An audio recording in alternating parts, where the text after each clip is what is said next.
Hey everybody, this is Charlie, the Pennsylvania grain farmer. I'm here at the Red Shed. It's Tuesday, February the 8th, 2022. And the reason I'm inside the Red Shed rather than outside is because it's been kind of a roller coaster weather-wise here the last few days. Yesterday it was 47 degrees out and sunny and everything was melting off, and today it's something like 26 and it's a little windy and snowing, so I thought that I would do today's video here inside. This video is going to be about this Oliver 1550. This tractor is one of three tractors that I have that spent its entire life on this farm. We bought this tractor new in 1967. When we bought it, we had been looking for a bigger tractor. At that time, in 1967, we basically had an Oliver 77, which was the big horse, and a Farm All C. And we also had gone through a series of third tractors to do odds and ends, you know, like a mid-sized tractor at the time. And that, I think, was a series of John Deere A's and B's, you know, the two-cylinder Johnny Poppers. And then eventually we ended up with an Oliver 66, which was a really nice little tractor. And it was that 66 that we traded in 1967 for this brand new Oliver 1550. I really wish we still had the 66. It was a nice tractor, and I'd really like to have one again, but at the time, that's what we needed to do. That was our best option. So it was that year that this tractor arrived on the scene. Now, some things about it, and I have some information here that I'm reading that I printed off from Tractor Data online. This tractor was produced, the Oliver 1550, between 1967 and 1969. From my understanding, it was a replacement for the Oliver 770. That three-digit series, as it's called, which started in the latter part of the 50s and went into the early 60s and included the 660, 770, 880, and I think there was a 990. By the early 60s, it was being phased out in favor of the Oliver 1600, 1800, and 1900. But the 770 was so popular, they kept that one holdover tractor from the old series and was making it with the new, what some people call the flat top models, the 100 series. So then eventually, when they were starting to make the 50 series, like the 1650 to 1750, 1850, and so on, then they replaced the 770 with the 1550. Engine-wise and horsepower-wise, I believe they're pretty much about the same thing.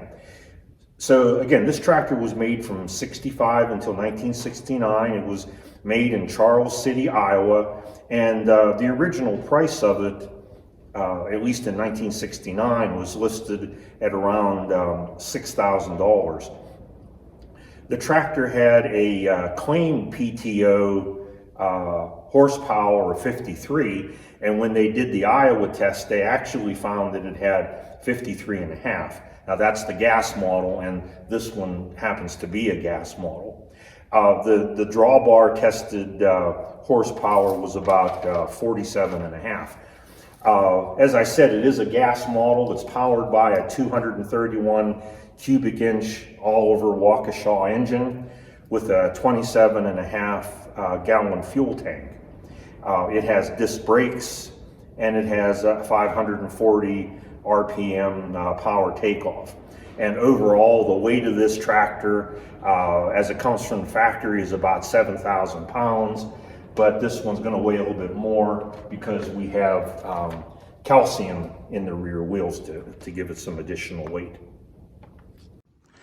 So I thought now we'd do a little walk around so that you can, and I'll point out some of the features of this tractor. One of the first things that you'll notice is that I have a high lift on it.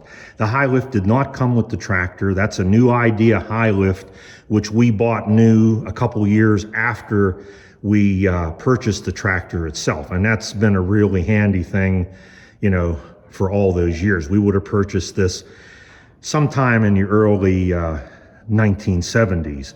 And the reason I have it on now, I always put it on for winter time because this is my backup rig for plowing snow. You may be able to see a little bit of the back blade behind it there, and also tire chains on it. I do most of our snow plowing here with a Cub Cadet side-by-side, which is really handy. But if the snow gets too deep, like say 10 inches or more, then I have this for my a backup machine. The side-by-side is just a lot handier and easier to get to maneuver around in places. And so come about March, you know, once I get ready to start doing spring work, I'll take this high lift off. There's just really a pin here, a pin down here, and the same on the other side. And then you simply unhook the two hydraulic hoses down here, unhook it from the, you know, the hydraulic couplers on the tractor, and then I put two a stand under each side, and put the bucket down on the ground, and then the high lift comes off. That frame, this frame, has been on the tractor since we got the high lift, and it's never really in the way, and I've gotten used to it, so I just leave that on all the time because it's easier than trying to take that, unbolt that and bolt that frame on and off again. If we get a little closer to the engine compartment, you'll notice that there is a vacuum hose here that is not connected, and that's because of a change we made to the distributor. Several years ago, I had some trouble with this tractor not running right, and what my buddy Joe, the all-over mechanic, found out was that it was because the distributor was just plain worn out, and it was difficult to get these, you know, new Delco distributors back then. So he replaced it with, and I don't remember the make. It was but I do remember that it was a red. I think it was a Mallory. It was, now that I think about it, I think it was a Mallory. It was a red distributor, and that distributor was also mainly used on different kinds of boat applications. But somebody had found that it would fit and work well in some of these Olivers. So he put one of them on this tractor for me, and that worked okay for a few years. I know that the points and the condenser and stuff were really expensive for it. I do remember that. But then eventually it wasn't working right, so he eventually brought up another used distributor that was a Delco. It was from an Oliver, and he has quite a collection of used parts at his place. But this was a good used Delco distributor. He put that on, and this new distributor he put on didn't have the vacuum advance. It was mechanical advance, so we left the vacuum line on. We just plugged both ends.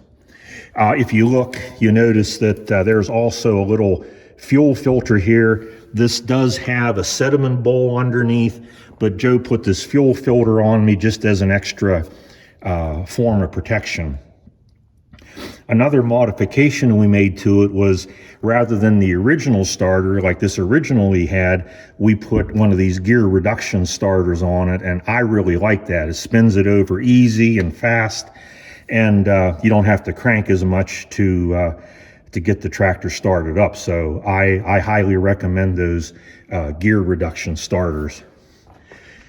You'll notice that this tractor has the certification sticker on it, and that's original, that's certified from the factory, that this tractor had 53 horsepower. And I remember when you could see the 53 that was handwritten on there, but by now that's gone away.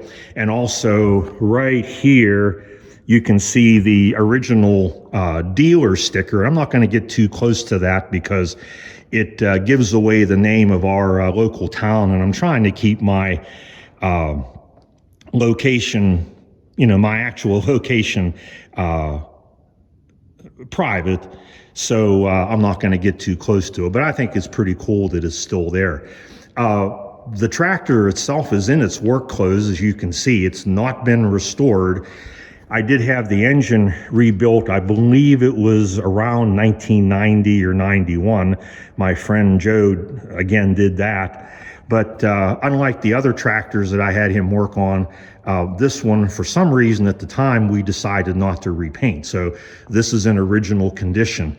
You'll notice that it looks a little bit gray in some spots, and that's because last year I had heard something Bandit farmer had talked about with some of these Olivers about certain kinds of wax that would bring the green out a little better. So I had tried that, and it did make the green a little bit brighter, but I didn't get all of that wax off. So that's one of my projects yet for this winter, is to do a little better job with that and get rid of that graying. But that's all that is. The one thing that I had to do with this tractor last year was to replace this hydraulic line down here.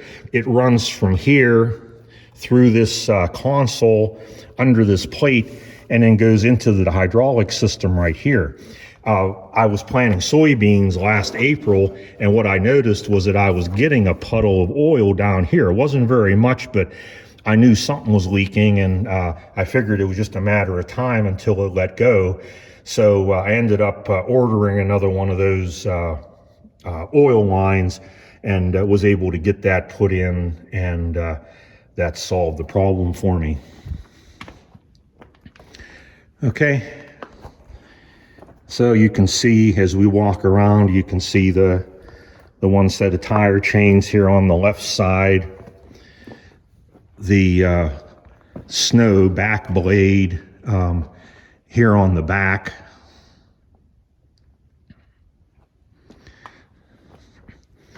One of the things that I did was, and I don't know if you can see it because it might be in the shadow here, is that here where the hitch is, I put some chain underneath the drawbar.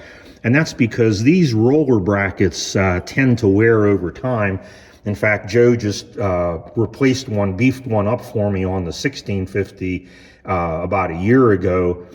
And this one actually needs that too. But until I get him to do that, I just put two pieces of regular chain underneath there, because one of the things I do with this tractor is to plant corn and soybeans, and I do both of those things with my white 5100 corn planter, which is pretty heavy, and I didn't want that that roller bracket to come apart on me, so I put the chains under there for a little bit extra support.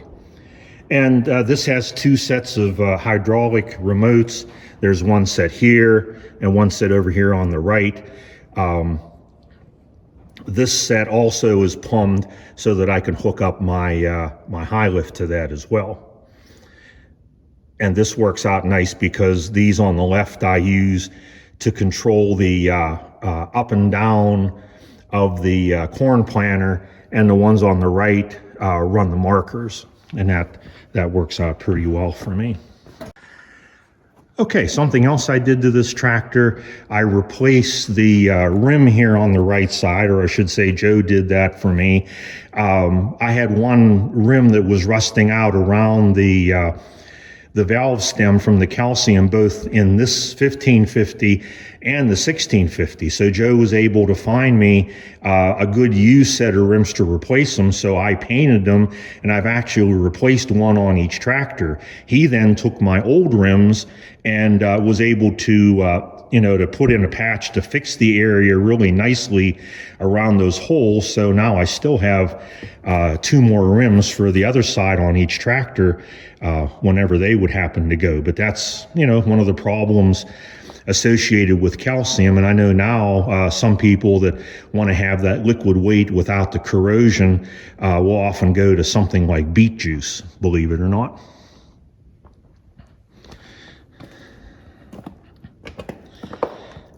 Okay, so now you get a little bit of a look at the right side of the tractor. I like to use Wix filters, and that's one of the things I might be doing today is, after I get done with this video, is working on an oil change. I also had to change this little line here that comes in and out that's associated with the hydropower. That started to leak on me a couple years ago whenever I was baling hay. Or I'm sorry, I was baling hay, but I was actually mowing at the time. And over on this side, you can see the distributor. You notice that the coil is a flamethrower, which is a kind of a hot coil, because I did have a problem with the older one. It seemed to be just a little bit too cool, a spark. So Joe recommended this flamethrower coil, and I haven't had any problems since. Something else he did for me was to replace the generator with this. This one is the type, and I don't understand the wiring of it, but it does not require the voltage regulator. So that voltage regulator right now is just sitting there. It's not hooked up and it's not doing anything. All that charging is all taken care of and regulated by this generator itself. Okay, so now we're up at the operator station. These Oliver tractors were pretty simple. You just have 5 gauges here. You have the temperature gauge, the fuel gauge, which on this tractor doesn't work, the amp meter, and then the oil pressure. And then down here is the combination tachometer and speedometer. This one, I don't know if you can see it, is showing 2,608 hours. But that's not correct. That speedometer has not worked probably in 20 or 25 years, but so I really don't know how many hours it has on it. You notice up here above the dash, I installed a new cigarette lighter. It's not because I smoke. I don't smoke, but one of the things I use this tractor for, as I mentioned before, is pulling the corn planter for corn and soybeans, and I have a monitor for it which I mount over there. You can see the 2 holes that I drilled, and in order to power that, it uses a cigarette lighter adapter, and the cigarette lighter here is really corroded inside, so I mounted one up here on top, which would be they're pretty inexpensive and they'd be easy to change and easy to hook into. The controls of this tractor are pretty simple. This crank raises and lowers the height of the 3-point hitch, or at least this one arm. The other one you have to take apart and lengthen it or shorten it. This is the PTO. This is the 3-point hitch. And then these are your 2 hydraulic remotes. This was simply like on my 77, that was a holder or the stand for the umbrella, which went by the wayside years and years ago. This tractor has just like on the 1650, it has a steering wheel that can be moved up or down in 3 different positions just by using the little foot operated switch on the bottom. And if you turn this knob, the steering wheel telescopes so you can pull it out or push it in depending on what your needs are. It has a 6-speed standard transmission with 2 reverse gears, and it's the normal Oliver double H pattern. However, this tractor has hydropower drive, which is this knob here. And as I explained with the Oliver 1650, that hydropower is kind of like an underdrive. So when you're going along, and even if you're under load, regardless of the engine RPM, if you need more horsepower, you pull that knob out without having to use the clutch, and it reduces your ground speed, but also at the same time increases your horsepower. The caveat with that is when you have it in hydropower, if you're going downhill, the tractor will freewheel, okay? But also when you're on the move, if you have it in hydropower and you no longer need that extra horsepower, you can push that knob back in, again without the clutch, and it goes back to the standard gear. So even though it technically looks like it has 6 forward gears, it actually has 12 and has therefore 4 reverse gears. I use this tractor for a number of different things. It used to be our plow tractor whenever it was the big horse before we got the 1650, and we pulled an Oliver drag type plow that I believe it was 414s. And that was pretty much about enough for this tractor, especially in the types of soil. Some places it pulled it with no problem, and other places the tractor would spin a little, and that's why eventually we ended up getting the 1650, and that tractor took over those chores. Currently, I mainly use this tractor for spreading fertilizer in the spring. I have one of those cone spreaders for my operation because of my lower acreage for oats and soybeans. So I mount that on this tractor and use that to spread those fertilizers. I also use this for running the Massey Ferguson haybine, which you can kind of see in the back if it'll come into focus. And I'll be going over that in another video. This tractor is real handy for that. And as I said a couple times, I also use this to pull the white 5100 corn planter. One last thing I want to show you, and this is really from my friend Nelson from IP Farms. This is a little bit of history. One of the things that has been on this tractor for probably about 40 years is this old corn knife. Now you might wonder why that would be on this tractor. Well, back when my dad was alive, he's been gone now for almost 32 years, going to be 33 years here soon. When we had dairy cattle, we used to use this tractor to pull the manure spreader. And with one of those rear discharge manure spreaders, everybody knows that in the winter here in the Northeast, if you get manure build up on the sides or on the paddles and it freezes overnight, you can have some problems. So this was actually my grandfather's old corn knife, and my dad had seen it hanging on